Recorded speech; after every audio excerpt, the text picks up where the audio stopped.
Good evening, you're watching Brass Tacks. I'm Zaka Jacob. US President Donald Trump gave his first big speech before the United States Congress. And while he blew his own trumpet over what his government has achieved over the last 6 weeks, it is clear that there are some big fundamental changes that are happening in the world right now. One, in the global strategic space, the global strategic order is changing, and Trump is firmly changing that order, as we know. He's also upending the global trading order. On the strategic side, it is clear that Trump has dumped Ukraine.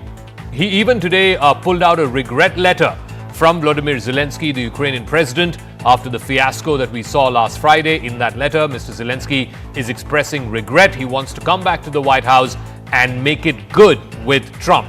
Meanwhile, Trump has paused all military aid to Ukraine. On the trade front, and this is where it gets far more impactful, even countries like India will not be able to escape the Trump tariffs. It is very clear that Donald Trump wants to use tariffs as an instrument to punish America's biggest trading partners, and India may not be able to escape it.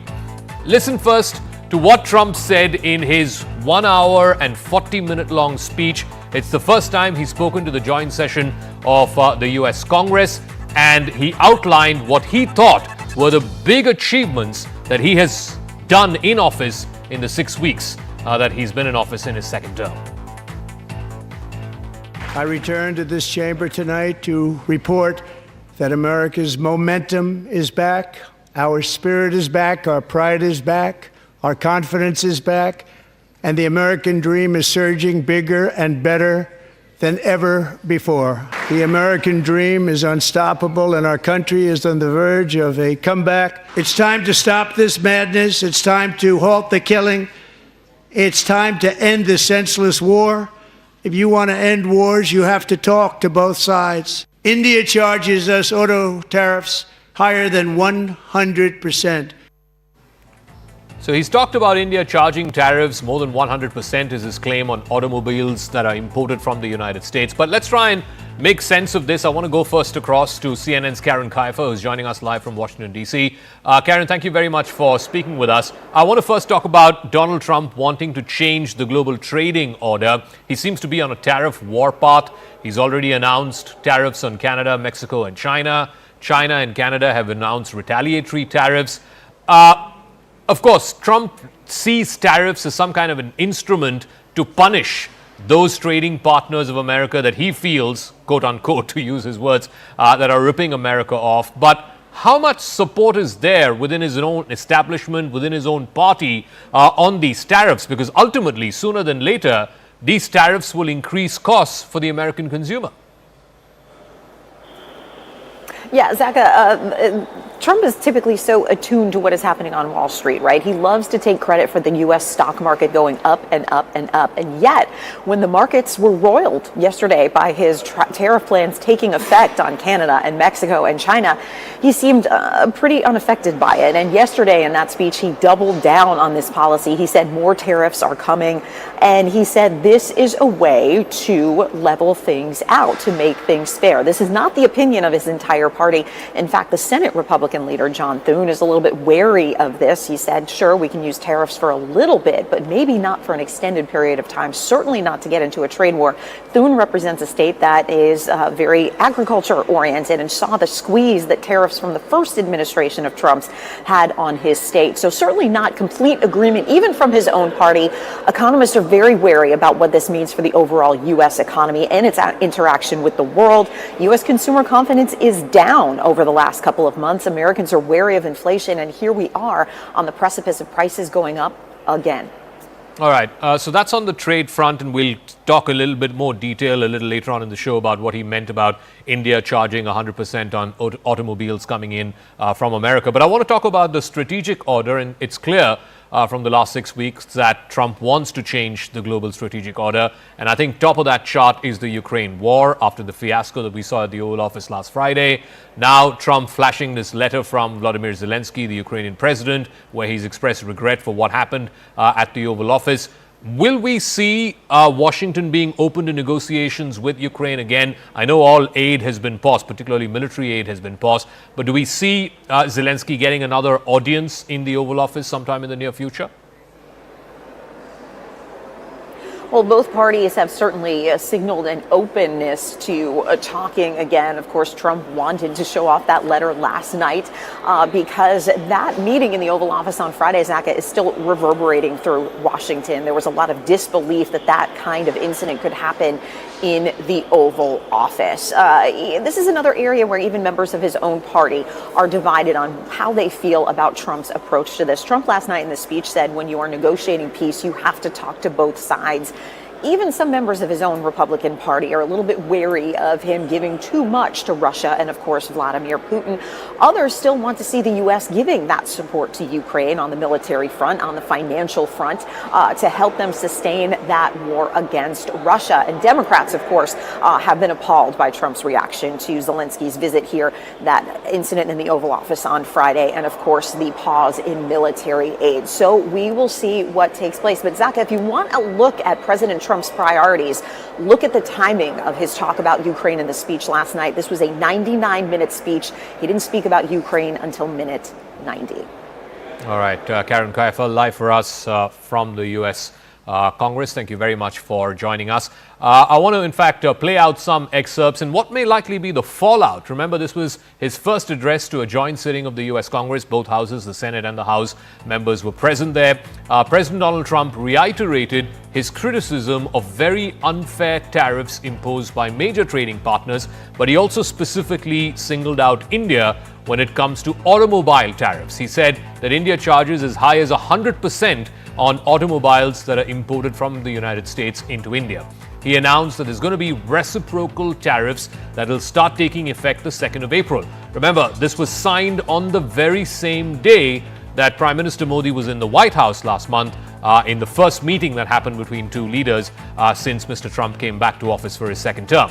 Trump is aiming to impose the same tariff rates on all imports from foreign countries as those countries impose on U.S. exports. He repeated his long-standing position that the United States must counter what he calls inequitable trading policies. So the big question is, how does India navigate this threat? Because remember, 20% of India's exports go to the United States. The US is one of the few countries that India runs up a healthy trade surplus with. So how does India navigate this threat? IT code.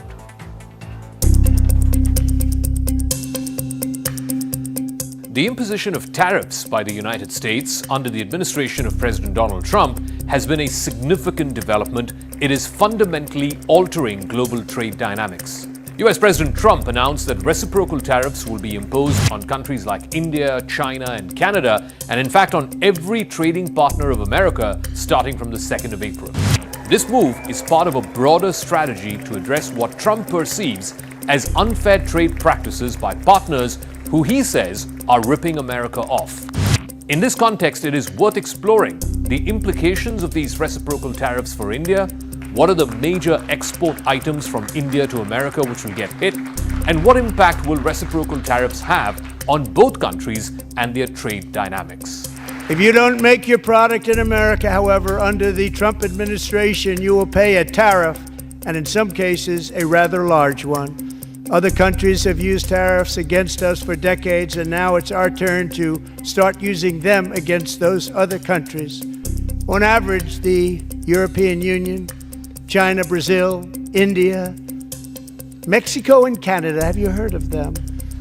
And countless other nations charge us tremendously higher tariffs than we charge them. It's very unfair. India charges us auto tariffs higher than 100%. There is a great degree of US-India trade interdependence, more than $90 billion of bilateral trade in 24-25, which hems both countries in together. Yet it is in trade that Trump is most unhappy. When it comes to big trading partners like India, Trump is seeking the most amount of concessions. He has a problem with the United States running up huge trade deficits with countries like India and wants to correct that. When Prime Minister Modi visited the White House last month, he pledged an ambitious aim to amp up bilateral trade between Washington and Delhi by the end of the decade. By 2030, both countries are hoping to increase their level of trade to $500 billion. But it is hard to convince Mr. Trump. आज हमने द्विपक्षीय व्यापार को 2030 तक 2 गुना से भी अधिक बढ़ाकर $500 बिलियन तक पहुंचाने का लक्ष्य निर्धारित किया है। हमारी टीमें एक पारस्परिक लाभकारी ट्रेड एग्रीमेंट को शीघ्र संपन्न करने पर काम करेगी। Both sides have also pledged to finalize a bilateral trade deal before the end of the year. Trump has to visit India by the fall for the annual Quad summit, but finalizing a trade agreement in 6 months' time is easier said than done. Trade negotiations are inherently complicated and they take years to finalize. The United States could target some of these high-value Indian exports if they're not able to get a bilateral trade arrangement by the end of the year. Pharmaceuticals and refined petroleum products face the highest risk because of established US domestic production capabilities. And this is without even going into software exports, which are a huge item of export from India to the United States. India, in fact, exports close to $200 billion of software products and services to America every year. But merchandise trade, and this is what Trump's pet peeve is, this is his main target. India-US merchandise trade reached $120 billion in the financial year 23-24. Exports from India to the United States grew more than 6% to over $60 billion. The top exports, in fact, the highest category of products from India to the US are refined petroleum products. India has consistently reduced its dependence on cheap Russian crude oil, which it had procured in a massive way since the Ukraine war began. Right now, Russian oil accounts for less than a quarter of India's oil purchases monthly, and it will now progressively come down further under Trump 2.0. The Prime Minister and I also reached an important agreement on energy that will restore the United States as a leading supplier of oil and gas to India. It will be hopefully their number one supplier. And the groundbreaking development for U.S. nuclear industry. India is also reforming its laws to welcome U.S. nuclear technology, which is at the highest level, into the Indian market. There's also generic pharmaceutical drugs that are used in the pharma industry to the tune of $7.5 billion every year. Trump's new health czar, his health secretary RFK Jr., is not a big fan of big pharma companies. Indian exports of generics could be another pressure point in the trade relationship. All in all, the United States remains India's largest export destination, absorbing about 20% of all of India's total outbound shipments. India has been a target of Trump's criticism for its high tariffs, particularly in sectors like automobiles, where he says Indian tariffs exceed 100%, which means it's double the cost of selling a car in India as opposed to that same car being sold in the United States. Now, these reciprocal tariffs, which he's threatening from the 2nd of April, mean that whatever tariffs India imposes on American goods, the US will impose similar tariffs on Indian goods that are going into the US. This could significantly affect India's exports to America, which include pearls, precious stones, metals, and coins. These are among India's top exports to the United States. They are valued at over $10 billion. This is also a highly labor-intensive industry, and therefore, if there are reciprocal tariffs, it could have down-the-line impact on mass labor as well. Electrical and electronic equipments, another major export category, is valued at nearly $10 billion. Right now, India produces about 10% plus of all iPhones that are assembled around the world, and the hope is to take it up to 25% by the end of the decade. If reciprocal tariffs come in, this could be a big pain point from Trump's point of view. Pharmaceutical products, like I mentioned earlier, valued about $7.5 billion. These are generic compounds that are meant to produce cheap generic drugs by big American pharma companies. Again, could be a pain point. And then, of course, there is mineral fuels, oils, and distillation products.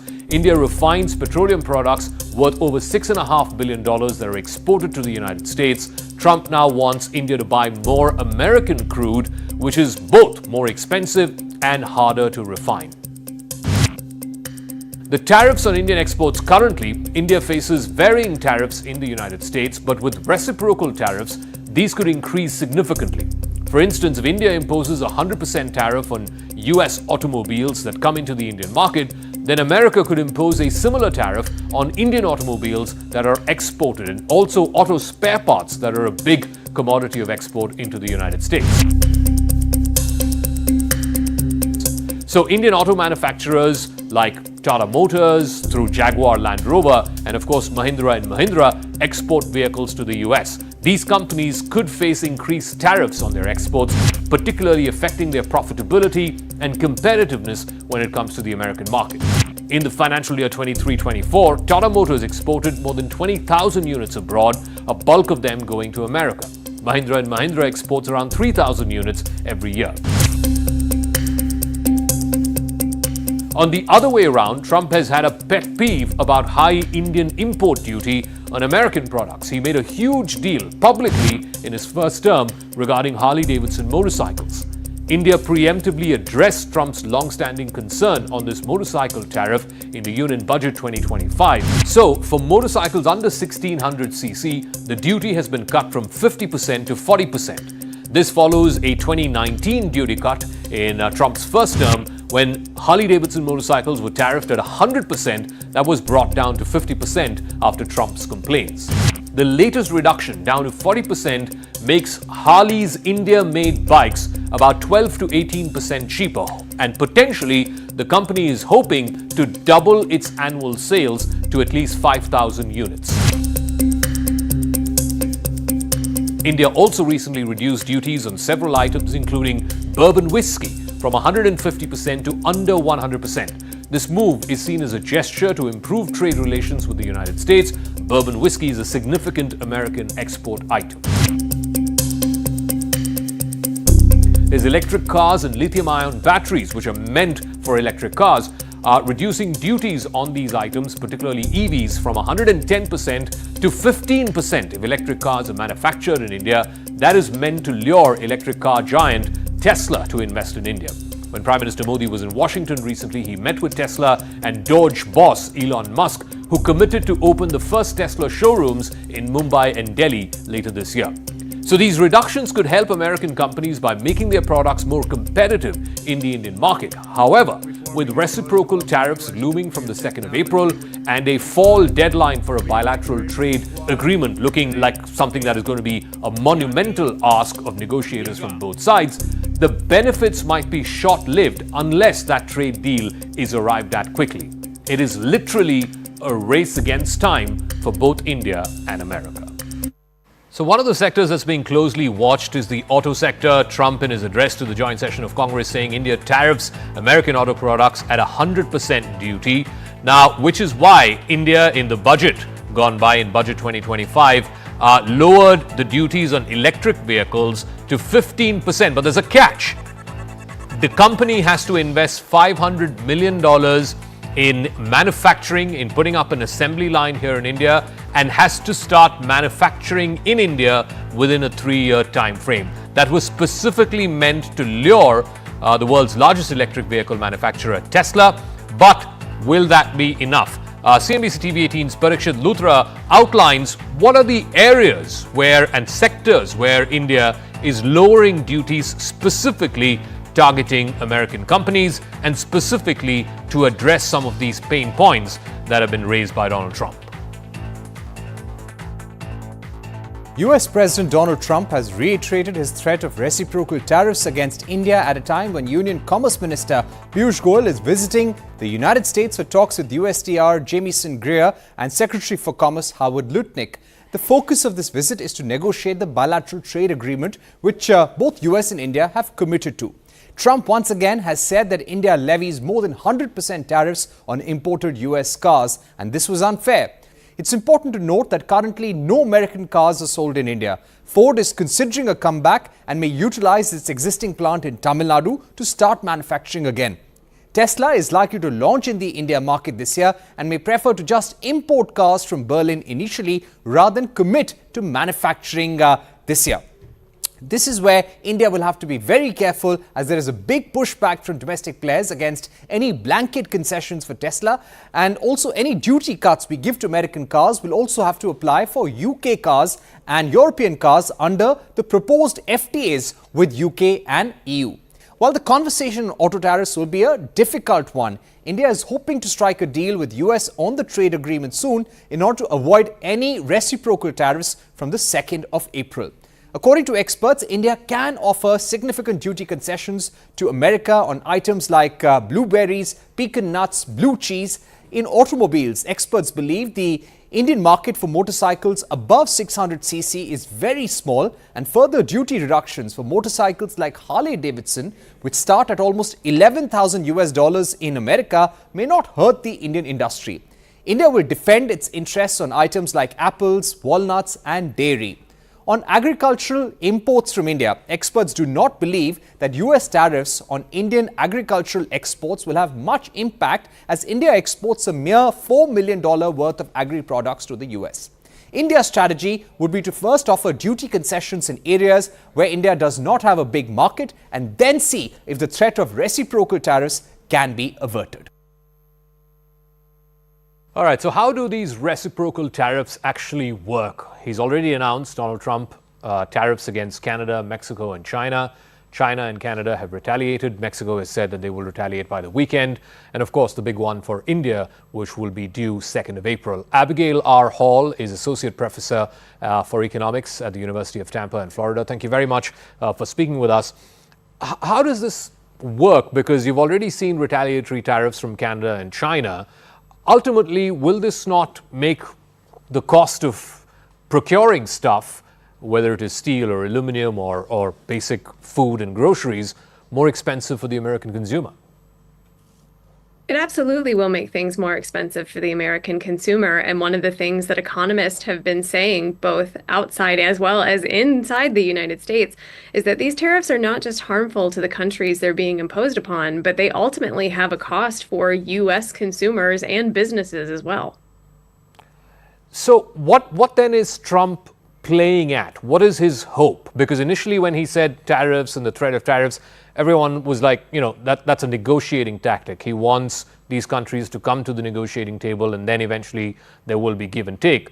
But now it's already kicked in. It's difficult to say exactly what the motivations are at this point. Within the context of Canada and Mexico, the president has cited trying to stem the flow of illegal drugs and immigrants as a rationale for the tariffs. But that kind of falls apart when you start looking at the empirical data.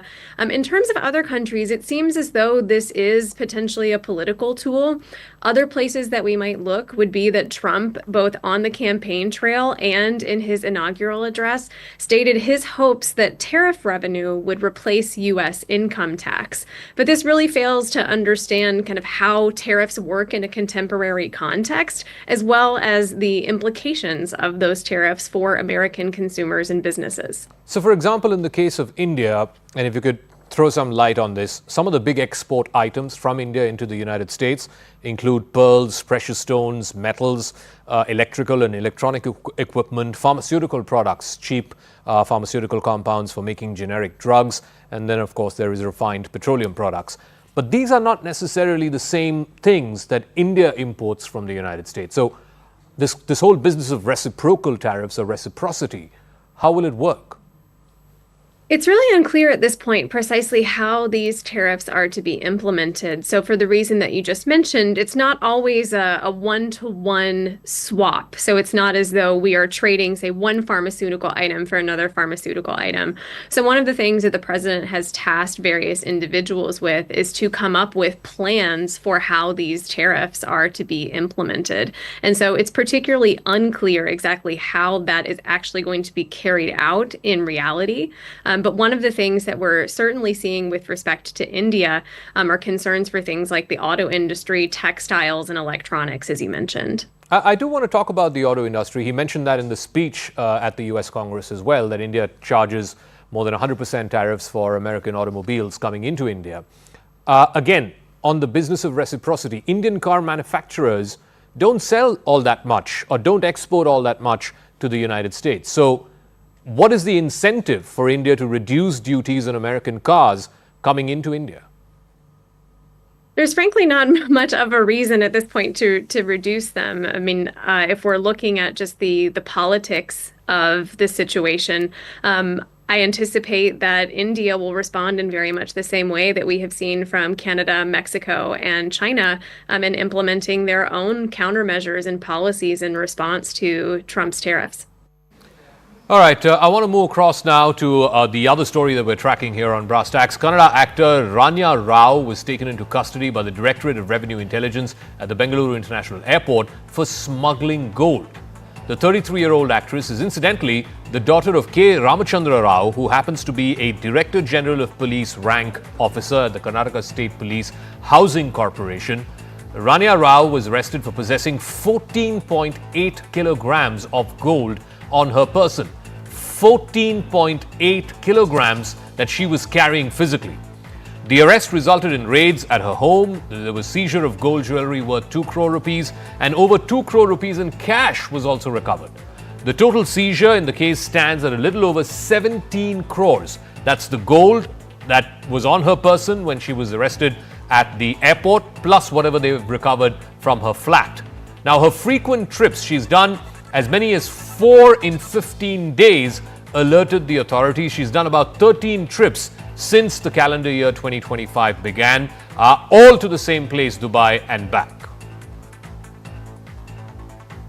If the police have a part in this, this is a total misuse of police power. So I think government will take stern action on this. I think the concerned authorities will surely give justice in this matter. DGP's daughter is incidental. She is an accused. She is indulged in smuggling activity. Law will take its course. Whether she is DGP's daughter or a common man's daughter or Chief Minister's daughter or Prime Minister's daughter. If there is any such official nexus, obviously that will come out in the investigation. So how did she manage to do this and how did she go under the radar for so long? Now, agencies are suspecting that the modus operandi involved a state protocol officer going to the immigration and picking up Ranya's luggage. And after picking up the luggage, fast-tracking that luggage through security clearance. So for the last 6 to 7 months, Ranya Rao's movements were being tracked by the Department of Revenue Intelligence. During the investigation, she claimed that she was blackmailed by somebody, we don't know who, but this is her defense, that she was blackmailed into smuggling gold from Dubai to India. Upon landing at the Kempegowda International Airport from Dubai on an Emirates flight last night, the actress tried to bypass the regular and the usual security checks with the help of the police constable escort that she had. Remember, she's a DGP's daughter, therefore there is a police constable escort with her at the airport and wherever else that she travels. Basavaraju was that police constable. He was accompanying her last night at the Kempegowda International Airport. However, the DRI, who had got a heads up about her activities, caught her red-handed with the gold consignment. Like I said, 14 kilograms of gold she was carrying on her person when she landed at the Bangalore airport. The police also detained the constable Basavaraju and recorded his statement as well regarding whatever his role was in helping Ranya Rao try and evade the authorities, both the immigration and customs authorities and also the CISF, who are the security personnel at the airport. All right, I want to go across to Mr. Sanjay Sahai, he's former ADGP of Police in Karnataka. Thank you very much, Mr. Sahai, for speaking with us. So, this is quite a bizarre case. The daughter of a DGP level officer caught at the Bengaluru airport with more than 14 kilograms of gold. The gold is worth over 12 crore rupees. There was cash worth 2 crore rupees that was seized, and there was jewelry worth 2 crore rupees that was seized as well. And apparently, she's been going back and forth from Dubai to Bengaluru about 13 times in the last few months.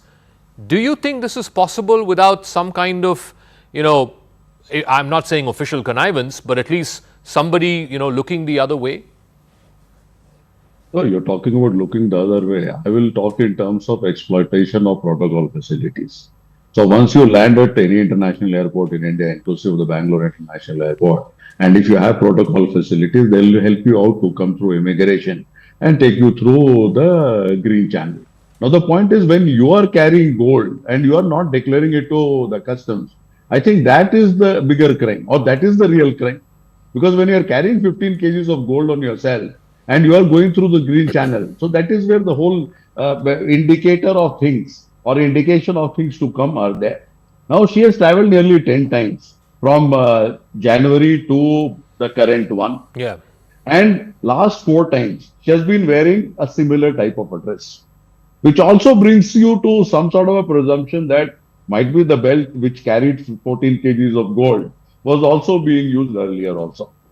Now, here the facility which she presumably got is that she got help with a protocol, and there was some officer who was basically accompanying her till the time she was able to get out of the airport, and there she got a government vehicle and went to whatever her destination was.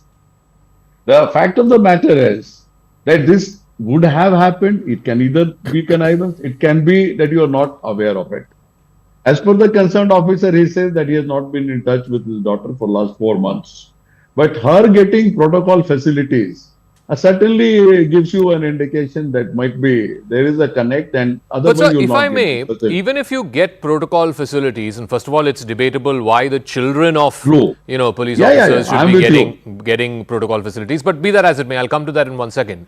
Even if she gets protocol facilities at the airport, there still is security checks both at the Bengaluru airport where she's departing or arriving at, and similarly in Dubai also where she's allegedly carrying this Yeah. gold from. How so is that this is missed at both the airports? So that is where I wanted to come to. Now we start with the Dubai International Airport. And very recently I've traveled, only 21st of last month I traveled from there, and lots of my friends who are frequent travelers. Once you get through the DFMD, which is your door-frame metal detector, you are basically asked to go any number of times till the time it shows red or it beeps. And that has been a standard protocol in Dubai airport, I think, for last 25 years. How she is able to get through that is a big question. Exactly. And that also raises two issues. One, she can be a mule of a bigger syndicate. So once she crosses that, and there are other customs and other regulations. So anything which is more than value of 3,000 AEDs, which is your UAE dirhams, that has to be declared.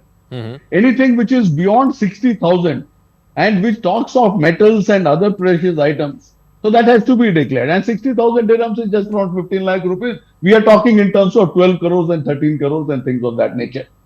Correct. When she is traveling and nobody having suspicion at all. So she has flouted nearly every rule as far as I can understand. Otherwise, somewhere, somehow, I think this should have been brought to the legal notice. Is it possible, Mr. Sahai, that she was getting this gold carried in a belt or wherever or whatever costume she was wearing after she clears security check at Dubai? I am not ready to accept that, depending on the way things I have seen.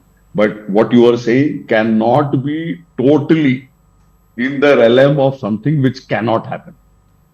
But to best of my understanding, and I hope and pray it is not a part of such a big racket, that they are able to play around with stringent controls of Dubai International Airport. All right. Without any declaration to customs, or there is other agency which is known as the Federal Authority for Identity, Citizenship and Customs and Port Security. So you have to declare anything beyond 60,000 dirhams. So that also is there. So I think it is a well-oiled machine in Dubai, wherein you can export gold out of Dubai, but it has to be in a proper legal manner. In India, the issue in India is even more interesting. Or protocol facilities. You get down, you come through immigration, you come out, and there are customs officials there. Yeah. I presume there is a component of DRI officials also, which we cannot see through our normal stuff. And this lady coming over and over again, and the way she would be walking, the way she would be behaving, not able to point their fingers in last 3 months or 2.5 months. It does not speak very high of the nature of scrutiny or monitoring. The customs officials And as that well, also yeah. when you are talking of AI cameras and variety of other things. The second most important part is, this has happened in Kerala. This has happened in Ahmedabad. And this is happening here. So this has not been on the radar of central agencies or Director of Revenue Intelligence or whatever. Total quantum of gold seized is nearly 4,900,000 kgs in the fiscal year 23-24, of which huge component is coming from Myanmar also. So this is the what do you say, tinderbox on which we are. Okay. Mr. Sahai, we'll leave it at that. Thank you very much for joining us and giving us Thank these you. fascinating Thank you, insights into what has been going on with this actor who is the daughter of an ADGP level officer in Karnataka, Ranya Rao. Thank you. All right, from Karnataka to Tamil Nadu, where Chief Minister M.K. Stalin has been staunchly opposed to a population-based delimitation. He led all Dravidian parties, in fact all parties except the BJP, which attended an all-party meeting today. They passed a resolution. Stalin asserted that the 1971 census, upon which the seats in the Lok Sabha were frozen, that census should be the basis for delimitation of the Lok Sabha seats for another 30 years starting 2026. Remember, the Lok Sabha seats had been frozen from 1976 up until 2026. So for 50 years now, we've not had any revision in the number of Lok Sabha seats. He also said at the all-party meeting, as part of the resolution that was passed by all the parties that attended today, Stalin announced the formation of a multi-party committee to create public awareness about this issue.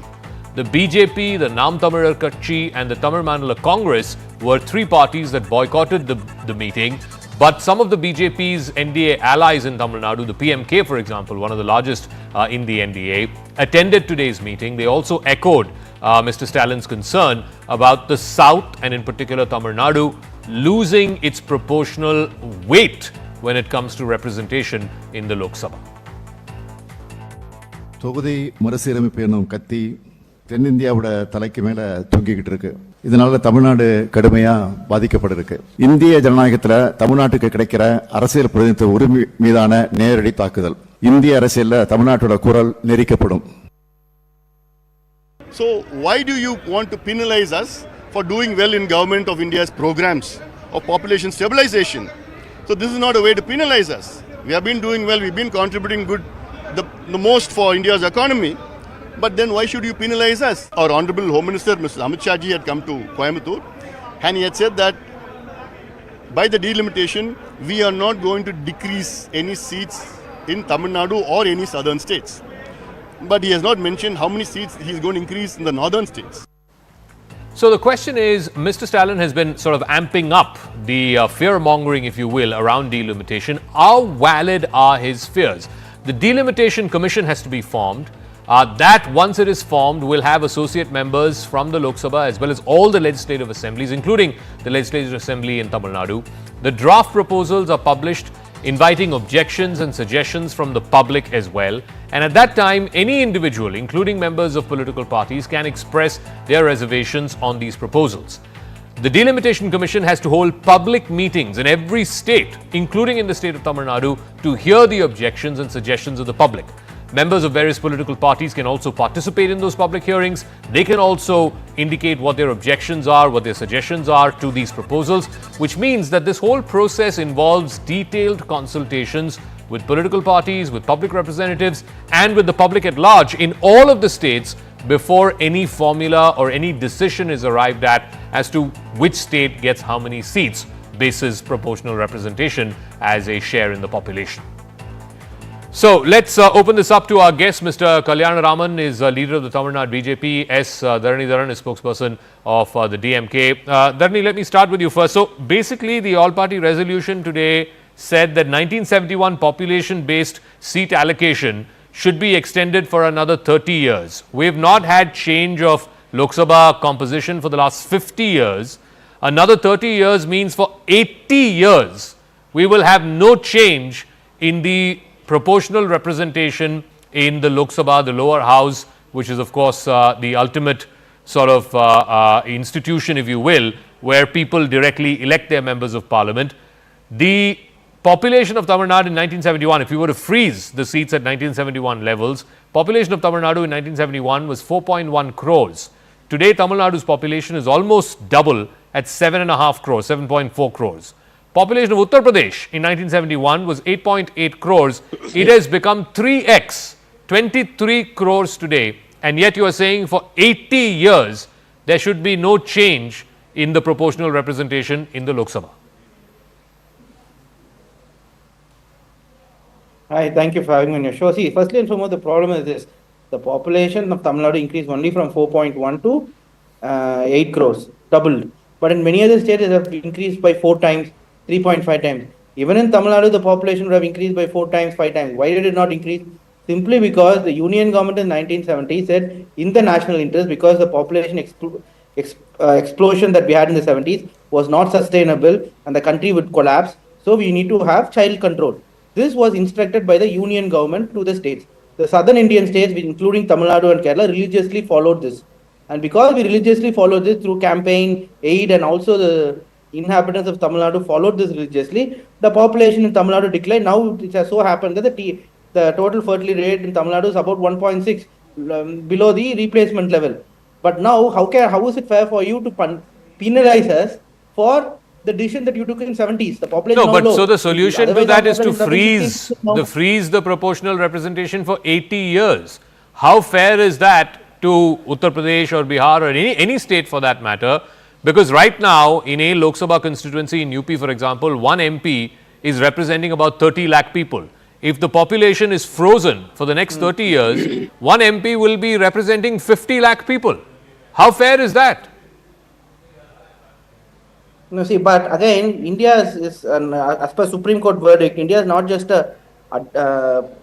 states are not just administrative units; they are also ethno-linguistic political units, which means each state represent a diverse culture and political economy, speaking different language. When representation of southern states reduces from 25% to about 16% in the overall Lok Sabha, which means the voice of the people in south of India, which nearly contribute about 30% of geographical space, drastically reduces in the parliament.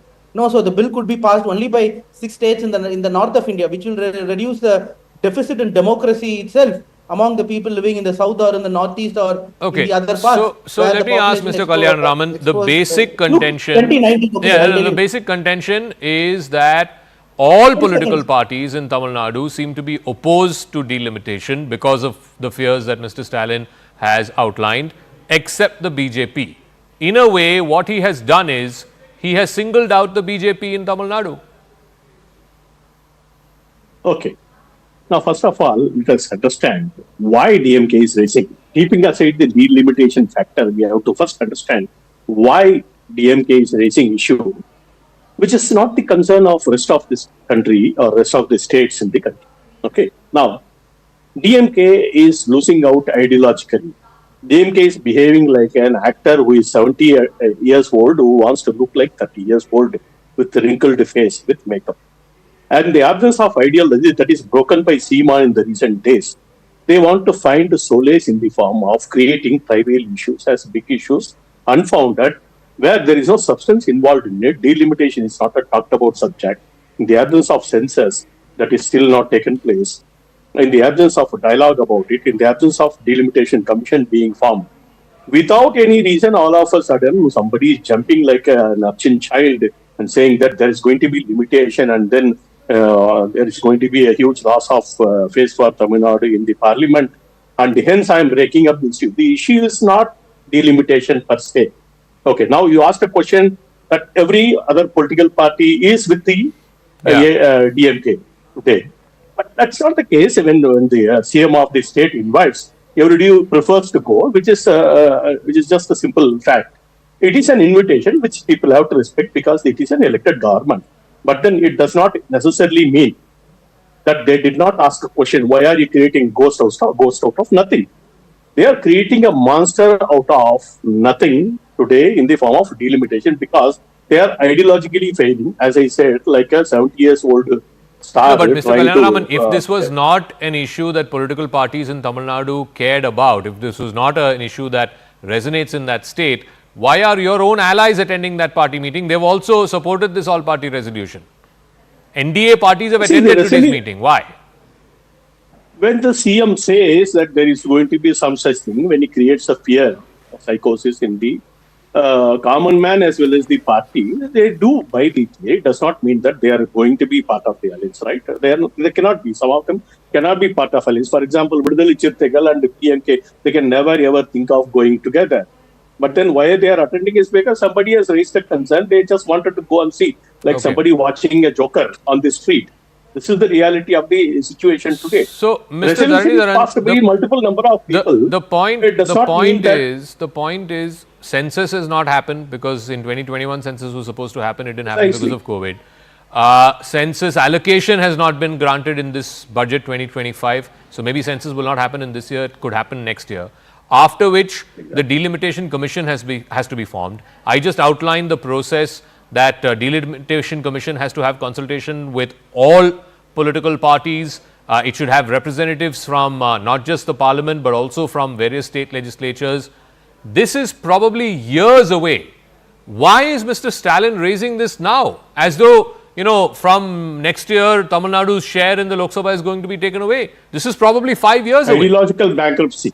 Yeah. Ideological bankruptcy. Mr. Dharani. They are ideologically bankrupt. So they want to. Mr. Dharani, please. Let me speak. Sir, no. Firstly and foremost, I think the alliance partner, Patari Mukhalkalchi, Rajya Sabha MP, Anbumani Ramadas, himself has come and said delimitation cannot happen, and if it should be freezed by the 1971. It is not that the fear mongering thing or anything like that. If you look last 2 years, even before DMK took it up, dozens of newspapers, India Today, Times of India, Hindu, they've written half a dozen articles, each of these papers, international paper included, because in 2026 the delimitation is going to lapse. The freeze on delimitation is going to lapse. 2001 Vajpayee put a freeze on delimitation for until 26. That is going to lapse. So come December 31st, 2025, then delimitation will have to happen as per population. That is the Indian constitution. So we want to freeze on it. That is the whole point. So it is not unfounded fear. It's a legitimate fear, because this is not like a work bill or any other bill that you have to create a bill and then the bill has to be passed. Mr. Kalyan Raman, how do you respond to that? As per the Emergency Act that was passed in 2001, this will expire on 1st of January 2026. That is where the fear is coming from. Exactly. You rightly pointed out that there is no budget allocation so far as far as the census is concerned. In the absence of census, nothing can be done. In the absence of feedback from the common man, nothing can be done. Okay. In the absence of opinion of parties, nothing can be done. Number one. Number two, the delimitation is evolutionary in nature, not in line with what had happened in the past, because there is going to be a commission chairman. There are members from the MPs and the MLAs of Tamil Nadu. Okay. When all these have to happen, for which there is no notification ball set rolling. The thing is highly unfounded. All right, we'll leave it at that. I'm really sorry we're completely out of time, but thank you very much, Mr. Kalyan Raman, Mr. Dharani. We'll see how this plays out in Tamil Nadu as well as across the country. Let's shift focus quickly to Maharashtra, where around 4,000 families residing under the jurisdiction of the Kalyan-Dombivli Municipal Corporation face an uncertain future. The Bombay High Court back in November, in a ruling, had directed the municipal corporation to demolish 65 buildings that were deemed illegal within 3 months. This decision has left residents there scrambling to protect their home. Many families claim they were misled by the builders, who provided false documents, including fake RERA certificates, when they were purchasing these properties. CNN News 18's Yesha Kotak spoke to some of those affected families. Here's a special report.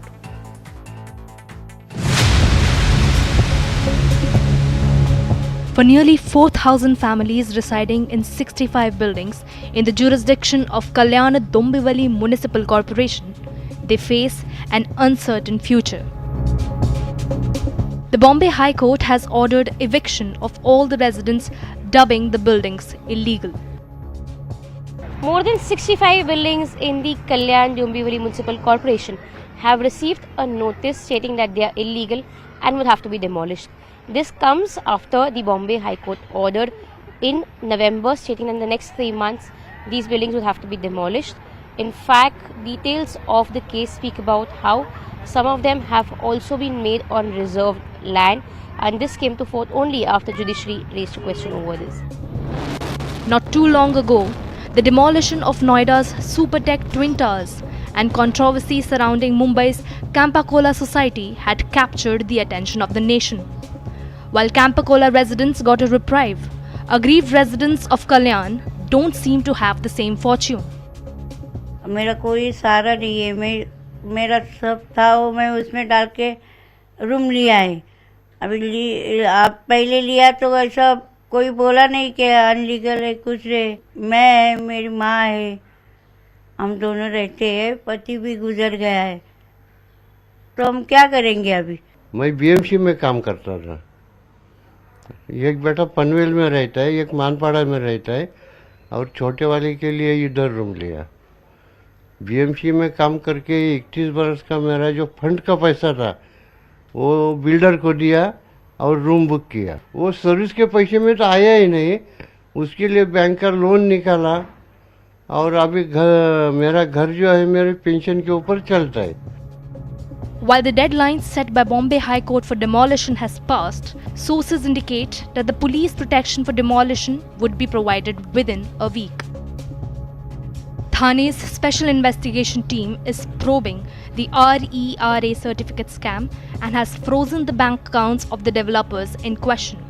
More than 60 people have been booked, of which 15 have been arrested. They are currently out on bail. The issue was brought to light when a PIL was filed by a social activist and architect from Dombivli in 2020. Actually ये RERA को लेके हुए मैंने petition file की थी। RERA act इसलिए आया था कि जो इनोसेंट बायर्स है उनको सेव करने के लिए आया था, लेकिन इसमें जो मैंने देखा कि ये पर्पस सॉल्व नहीं हो रहा है, मतलब इनोसेंट लोग इसमें फंस ही रहे थे।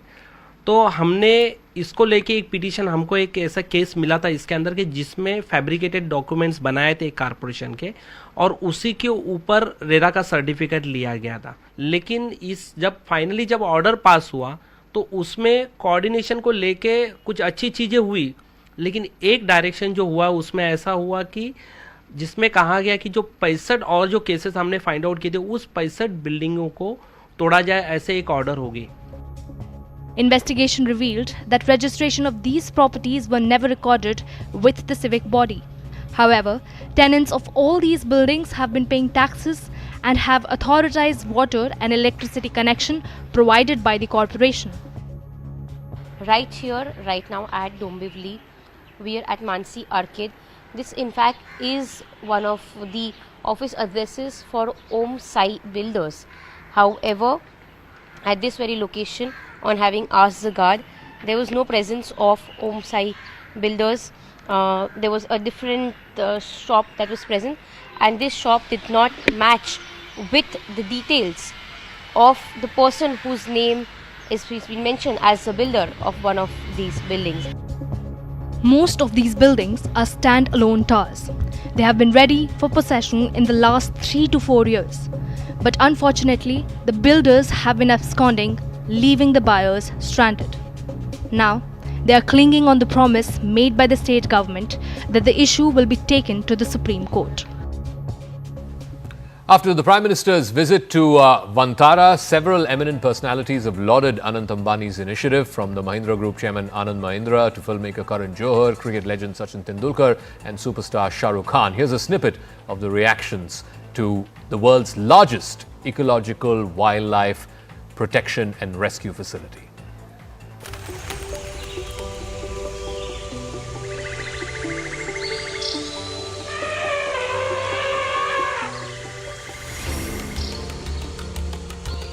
PM Narendra Modi inaugurated and visited the Wildlife Rescue, Rehabilitation and Conservation Centre, Vantara, in Gujarat. Vantara is home to more than 2,000 species and over 1 lakh rescued, endangered and threatened animals.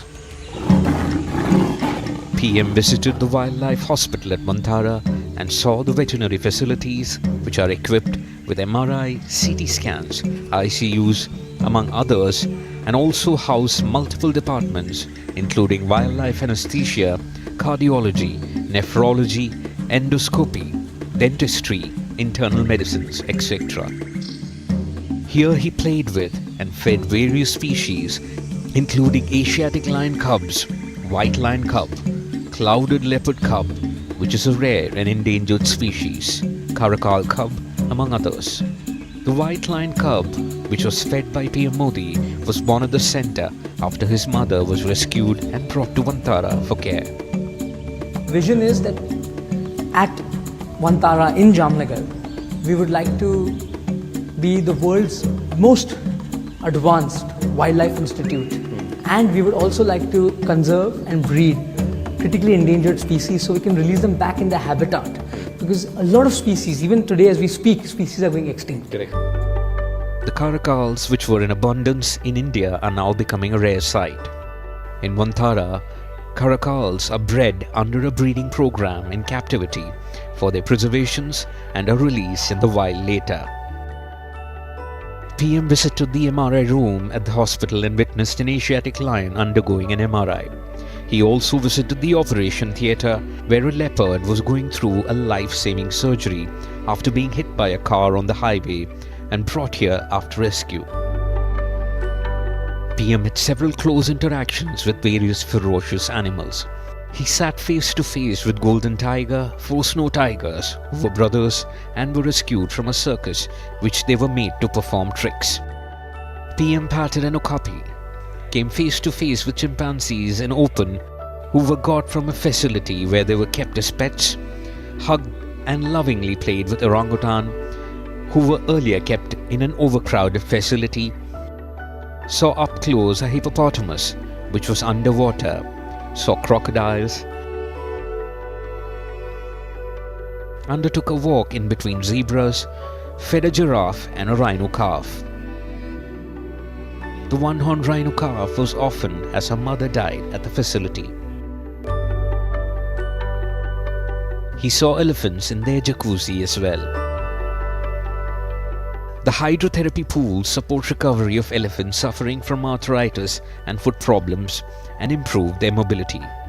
When I was young boy and we were going, I think 12 years old, we were traveling from Jaipur to Ranthambore. In the middle on the road, we saw a young elephant with a mavat going on the road in the peak heat. And the elephant was walking a little weirdly.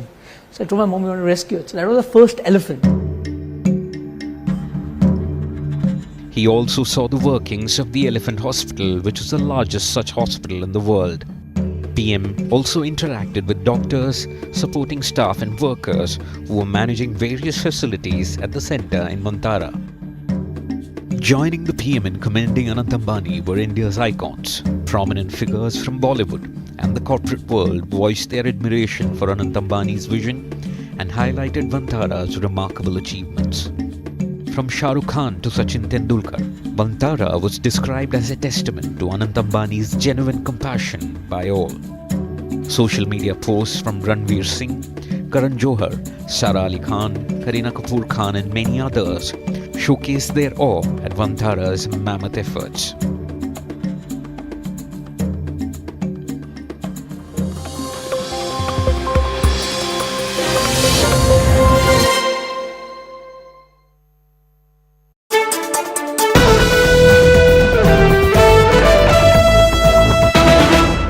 Also working tirelessly to end the savage conflict in Ukraine. Millions of Ukrainians and Russians have been needlessly killed or wounded in this horrific and brutal conflict with no end in sight. The United States has sent hundreds of billions of dollars to support Ukraine's defense with no security, with no anything.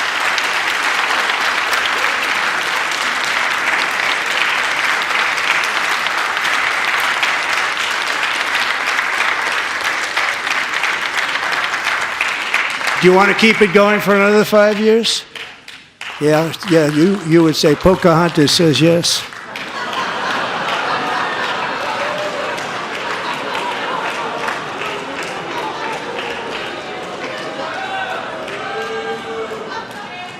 $2,000 people are being killed every single week. More than that. They're Russian young people. They're Ukrainian young people. They're not Americans. But I want it to stop. Meanwhile, Europe has sadly spent more money buying Russian oil and gas than they have spent on defending Ukraine, by far. Think of that. They've spent more buying Russian oil and gas than they have defending.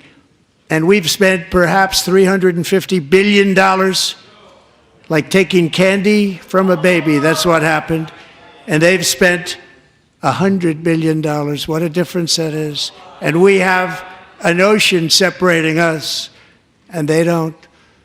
But we're getting along very well with them, and lots of good things are happening. Biden has authorized more money in this fight than Europe has spent by billions and billions of dollars. It's hard to believe that they wouldn't have stopped it and said at some point, come on, let's equalize. You got to be equal to us. But that didn't happen. Earlier today, I received an important letter from President Zelensky of Ukraine. The letter reads, Ukraine is ready to come to the negotiating table as soon as possible to bring lasting peace closer. Nobody wants peace more than the Ukrainians, he said. My team and I stand ready to work under President Trump's strong leadership to get a peace that lasts. We do really value how much America has done to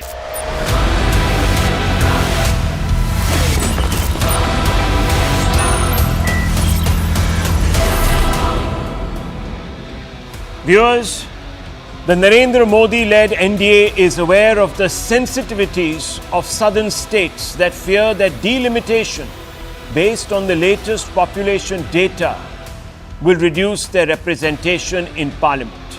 Union Home Minister Amit Shah has assured southern states that they need not fear the consequences, that, quote, delimitation will not reduce seats pro rata and thus not a single South state will get affected, unquote. Despite the assurance, Tamil Nadu Chief Minister MK Stalin has rallied the leaders of 5 southern states to come together today to blunt the NDA's delimitation sword that he claims is, quote, hanging over southern states, unquote. The idea was to, in fact, invite everybody, but so far, viewers, his appeal has been restricted to rallying first to test perhaps waters all the southern Tamil Nadu based parties. And viewers, today